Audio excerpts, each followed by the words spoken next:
आप देखिए बाबू, आप जो है ना, आप लोगों को ये MS एक्सेल का पेज लेआउट मेनू के बारे में बताने जा रहे हैं। पेज लेआउट मेनू जो है, जब जाते हैं तो ये किस तरह से बाबू वर्किंग करता है और क्या तरह का, बहुत इंपॉर्टेंट मेनू है ये। मेनू के हैं या टैब के हैं, बहुत ही इंपॉर्टेंट है। सबसे पहला जो है ना ग्रुप कौन है? थीम्स। पहला ग्रुप कौन है? थीम्स। दूसरा कौन है? Page setup.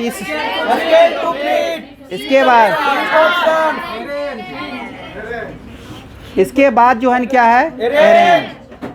अब देखिए बाबू, इसके बाद जो है, जैसे हम थीम पर जाते हैं, थीम पर 4 ऑप्शन आएगा। थीम पर 4। अब देखिए बाबू, ये थीम्स आएगा, कलर आएगा, फॉन्ट जो होगा, और इसके बाद इफेक्ट्स होगा बाबू। इस पर ध्यान रखेंगे। इसके साथ साथ जो है ना बाबू, थीम्स पर जब जाते हैं तो देख लीजिए बाबू, ये क्या है? ऑफिस। इसके बाद बाबू देखिए, इसमें तो बहुत सारा है, ये 3 ऑप्शन है, और इसमें तो बहुत सारा ऑप्शन जो नाम लिखा हुआ है। चलिए बाबू, अगर एक नज़र आपको अगर देखने का होगा तो आप एक नज़र दौड़ा देंगे, देख लीजिएगा। इसके साथ साथ जो है ना, देखिए बाबू, यहाँ पर कलर पर जाते हैं तो कलर अपने लोग का जो है ना ये मिलता है। कलर जो है ना ये रहा। कलर को तो ध्यान में क्या रखेगा लोग, ये इसमें देखिए बाबू, इसमें देख लीजिए बाबू, ये जो है ना आपका क्या है? फॉन्ट का जो है ना जो रूपरेखा है, इसको जो है ना देख लीजिए, बहुत सारे ऑप्शन हैं इसमें भी। इसके अंदर भी जो है ना फॉन्ट का जो है ना बहुत सारा स्टाइल यहाँ पर दिया हुआ है। इसको एक नज़र बाबू, इसको जो है ना आप ध्यान दे देंगे, जिससे क्या होगा, आपका काम ये बन जाएगा। वो जैसे फॉन्ट में काम करते हैं ना, तो मुख फॉन्ट दिया हुआ है, इसके बारे में आप नज़र एक बार ज़रूर दौड़ा देंगे। इसके बाद चलता है बाबू अपने लोग का इफ़ेक्ट्स है। इफ़ेक्ट्स जो है ना, ये इफ़ेक्ट्स है, जो ये इफ़ेक्ट्स किसी भी डेटा पर जो किस तरह से पड़ेगा, ये जो है ना ये शो करने के लिए थीम में 4 ऑप्शन। कितने ऑप्शन? बाबू, बहुत इंपॉर्टेंट ग्रुप है जिसका नाम है पेज सेटअप। क्या नाम है? Page setup. बाबू, पेज के चारों तरफ जो एरिया छोड़ते हैं उसको क्या कहते हैं? मार्जिन में बाबू जब चलते हैं तो देखते हैं क्या, यहाँ पर जो है ना बहुत सारा ऑप्शन है, जिसमें कि नॉर्मल क्या है? बाय डिफ़ॉल्ट है। नॉर्मल क्या है? इसके बाद क्या है बाबू? इसके बाद नैरो। इसके बाद कस्टम मार्जिन। ये जो है ना बाबू कस्टम मार्जिन। कस्टम मार्जिन पर जैसे हम क्लिक करते हैं तो एक जो है ना बाबू आपको पॉपअप ओपन हुआ होगा, जिसमें कि पहला पेज सेटअप में बाबू पहला क्या है? इसके बाद मार्जिन। इसके बाद सीट। ये ध्यान रखेंगे बाबू। यहाँ पर करने के बाद जो है ना, जैसे हम आगे की ओर जाते हैं तो यहाँ पर क्या होता है? एक होता है सेंटर पेज। यहाँ पर हॉरिजॉन्टल और वर्टिकल जो है ना आप सेट कर सकते हैं।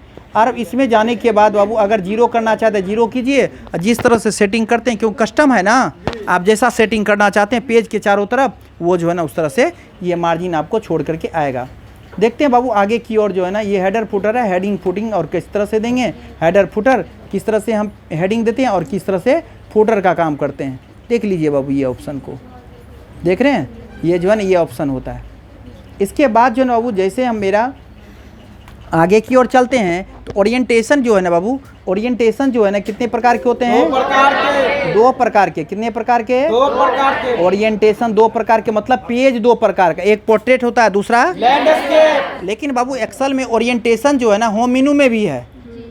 होम मेन्यू का जब ओरिएंटेशन जब अपने लोग देखे थे तो उसमें जो था ना 2 प्रकार का ओरिएंटेशन था। वो ओरिएंटेशन जो है ना, ओरिएंटेशन माने कि 2, एक उसमें 4 प्रकार का था, नहीं 4 5 प्रकार का था। एक का नाम बोलिएगा, पहला का क्लॉकवाइज, इसके बाद एक क्लॉकवाइज, इसके बाद वर्टिकल टेक्स्ट, इसके बाद डाउन। इसके बाद बाबू ये देखिए, वहाँ पर जो टेक्स्ट को देखे थे, जैसा कि हम आपको दिखा दें, यहाँ पर जाते हैं तो ओरिएंटेशन मिलेगा। ओरिएंटेशन पर जो है ये देखिए, ये सारे ऑप्शन को ध्यान में रखेंगे। यहाँ पर भी जो है ना ओरिएंटेशन के नाम से भी जानते हैं, और यहाँ पर जो है ना पेज में टेक्स्ट को जो है ना एंगल बनाने के लिए काम करते हैं होम मेनू में। लेकिन यही जो है जब हम जाते हैं पेज लेआउट में, पेज लेआउट में जब हम जाते हैं तब जो यहाँ पर ओरिएंटेशन 2 प्रकार का पेज मिलता है। एक पोर्ट्रेट है, दूसरा एक खरा पेज है, दूसरा पोर्ट्रेट हमेशा वर्टिकल होता है, लैंडस्केप हमेशा हॉरिजॉन्टल रूप में होता है बाबू, ये ध्यान रखेंगे। इसके बाद बाबू साइज पर रखेंगे ध्यान। बाय डिफ़ॉल्ट जो होता है ना, इसमें बाय डिफ़ॉल्ट जो साइज होता है बाबू A4 साइज जो देखते हैं, इसमें लेटर साइज है। कौन है? लेटर साइज जो है ना बाय डिफ़ॉल्ट हो रहा है। एक्सेल में लेटर जो है ना बाय डिफ़ॉल्ट है, लेकिन वर्ड में जाएंगे तो आपको A4 लगेगा। ये ध्यान रखेंगे बाबू, ये सब मिस कर जाएंगे तो गड़बड़ चल जाएगा। और बाबू ये साइज कितना कितना का होता है ये भी ध्यान रखें, कितना सेंटीमीटर का। देखिए बाबू ये सब ऑप्शन जैसे लेटर हो गया, ये क्या है लीगल, इसके बाद एक्सक्यूटिव, इसके बाद तो बाबू कम से कम इतना तक जरूर ध्यान रखेंगे आप लोग, ठीक है। ये जो है ना 2 3 4 ऑप्शन जो है ना 4 तक गए, इसके बाद जो है ना 5 और 6 को याद रखेंगे। और ये कितना से कितना तक है, कौन बड़ा कौन छोटा ये पूछता है, इसलिए जो है इस पर ध्यान रखेंगे, ठीक है। इसके बाद जो है ना जाने के बाद बाबू यहाँ पर चलते हैं तो ये है कौन सी प्रिंट एरिया। प्रिंट एरिया 2 प्रकार के, प्रिंट एरिया 2 प्रकार से वर्क कर सकते हैं। एक है कौन सी shade print area, shade print area, और क्लियर प्रिंट एरिया। आप जो वर्क बुक लेते हैं, वर्कशीट लेते हैं, वर्कशीट में अगर किसी भी प्लेस से जो सिलेक्टेड भाग होगा उसका अगर प्रिंट निकालना हो तो आपको सेट प्रिंट एरिया का काम करेंगे। किसका प्रयोग करेंगे? सेट प्रिंट एरिया का। जब काम हो जाए तो हटाने का काम कौन करेगा? Clear print area. अगर नहीं हटाएंगे तो बार बार वही प्रिंट टाइप में आएगा।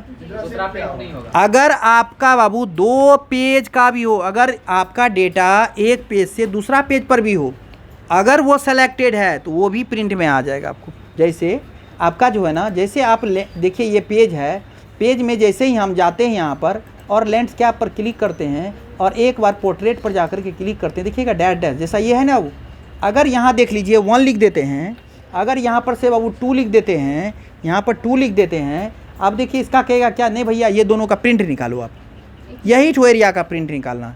जैसे लेकिन प्रिंट प्रीव्यू पर जाते हैं ना, यहाँ से जाएंगे हम और यहाँ पर प्रिंट पर जाएंगे या कंट्रोल P कर देंगे तो देखेंगे बाबू यहाँ पर जाने के बाद एक ही शो किया, दूसरा शो नहीं किया है। लेकिन हमको 1 और 2 दोनों प्रिंट में लेना है। इसके लिए क्या करेंगे? तो यहाँ से जाने के बाद बाबू आप देखिए सबसे पहले क्या करेंगे, आप इसको सेलेक्ट करेंगे। सबसे पहले क्या करना है? बाय प्रोसेस भी पूछता है, इसलिए ध्यान रखेंगे बाबू। अगर कहेगा प्रिंट एरिया का बाय प्रोसेस दे देगा तो हम कहाँ जाएंगे? पहले जाएंगे, पहले सेलेक्ट करेंगे। पहले क्या करेंगे? सेलेक्ट किए बाबू। सेलेक्ट करने के बाद कहाँ जाना पड़ेगा? Page layout. पेज लेआउट में चले गए। इसके बाद कहाँ जाना होगा? यहाँ पर जाएंगे और यहाँ पर जाने के बाद हाँ प्रिंट एरिया के बाद सेट प्रिंट एरिया पर क्लिक किए बाबू। यहाँ पर क्या किया करेगा? अब जाकर के हम प्रिंट प्रीव्यू जाकर के देखते हैं क्या क्या मेरा प्रिंट में आता है। अगर बाबू प्रिंट में आ गया, अब देखिए बाबू जो सेलेक्टेड भाग था मेरा और डेटा को हटा करके केवल प्रिंट में वही डेटा को लाया है जो कि हमने सेट प्रिंट एरिया किया है ना। अगर आपको ऑप्शन पूछ दे क्या प्रिंट एरिया में कौन सा ऑप्शन शो करता है, जो हम सेट करेंगे वही तो डेटा शो करेगा, नहीं तो दूसरा सेट। तो यही ना प्रैक्टिकली रूप है बाबू, इसलिए आप अच्छे से जो है ना आप करेंगे। चलते हैं इसको बैक कर लेते हैं, इसके बाद आगे की ओर चलते हैं। ये किस तरह से मेरा और काम होगा। चलते हैं बाबू। यहाँ पर जाने के बाद जो है ना मेरा है यहाँ पर ब्रेक करेंगे। पेज को ब्रेक करना हो तो हम क्या करेंगे? ब्रेक करेंगे। एक ठो ब्रेक करेंगे, एक ठो रिमूव ब्रेक करेंगे। इसके बाद बाबू यहाँ पर क्या करें? अगर सीट का बैकग्राउंड में अगर पिक्चर लगाना हो तो क्या करेंगे? बैकग्राउंड पर करेंगे, यहीं से करेंगे और यहीं से रिमूव भी करेंगे पिक्चर को। ये जो है ना प्रिंट टाइटल है बाबू। प्रिंट टाइटल जो होता है ना, कोई भी हेडिंग पर अगर लगाना हो तो ये क्या करता है? प्रिंट टाइटल वर्किंग करता है। प्रिंट टाइटल जो होता है ना बाबू, ये ऑप्शन को करेंगे। ये जो है ना प्रिंट टाइटल, ये जब भी करेगा तो देखिए बाबू यहाँ पर जो है ना जैसे ही ये रो टू रिपीट एट टॉप, इस पर जाकर के आपका कर्सर रहेगा तो ये रो को जो है ना हेडिंग को जो है ना सभी पेजों पर लाएगा। एक पेज पर करेंगे सभी पेजों पर शो करेगा, और यदि बाबू कॉलम पर करेंगे तो कॉलम का जो है ना सभी पेजों पर आपको शो करेगा। ठीक है बाबू, समझ में आ रहा है आपको? रो हमेशा कौन साइड से कौन साइड चलता है? लेफ्ट से राइट, और कॉलम अप टू डाउन चलता है बाबू। ये ध्यान रखेंगे इस पर। तो ये हो गया कौन सी? Print title. प्रिंट टाइटल के बारे में समझ में आ गया। आप चलते बाबू SQL टू फिट।